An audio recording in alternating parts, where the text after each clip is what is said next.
Olá, hoje estamos aqui com o professor Otaviano Magalhães, da Universidade Federal de São Paulo, que vai nos falar de um assunto muito importante. Se existe diferença entre os diferentes tipos de diabetes e o comprometimento visual. A retinopatia diabética, como a gente sabe muito bem, ela está muito relacionada ao tempo de doença, ao tempo que a pessoa fica exposta ao diabetes.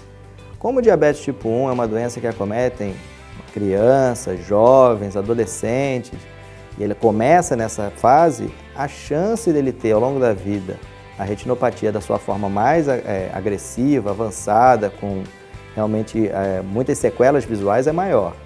Então, o diabético tipo 1 costuma ter muito mais problema do que o diabético tipo 2, que acomete numa fase mais tardia da vida e ele fica com menos tempo de exposição à doença. Qual é a média de tempo para começar a cometer a doença? A gente tem um número mágico, né? O tal dos 10 anos. A gente acha que a paciente precisa, depois de 10 anos de diabetes, desenvolver retinopatia. Mas não é bem essa história, não é bem verdade isso. Por quê? Porque muitos pacientes têm um diagnóstico tardio da doença. Eles nem sempre diagnosticam quando começa a doença. Então, ele passa alguns anos tendo diabetes, não sabe que tem, e depois o diabetes vai dando problema.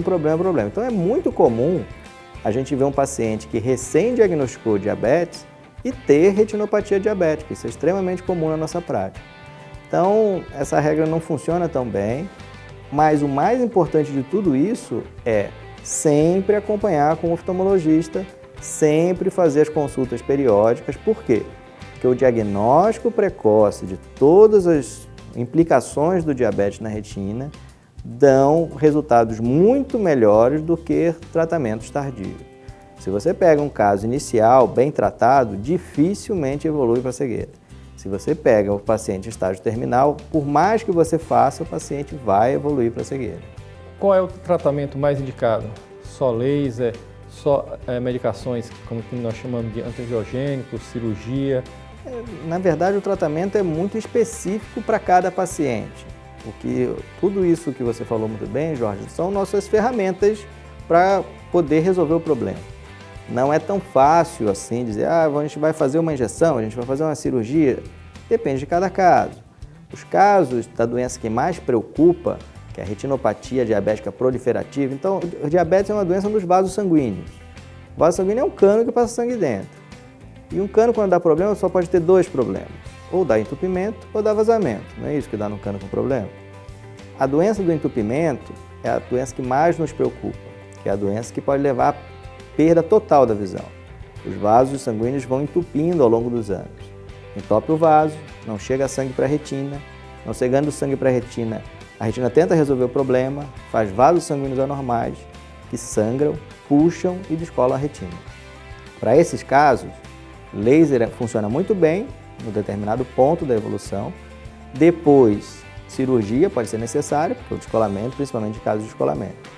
Mas operar nos casos de descolamento é na fase tardia, a gente não quer isso, a gente quer tratar inicialmente. Os outros casos são os casos do vazamento. Então, o vaso deu problema, deu vazamento. Quando vaza dentro da retina, incha a retina. O inchaço da retina, ele pode ser tratado tanto com laser quanto com as injeções. Aí depende de cada caso.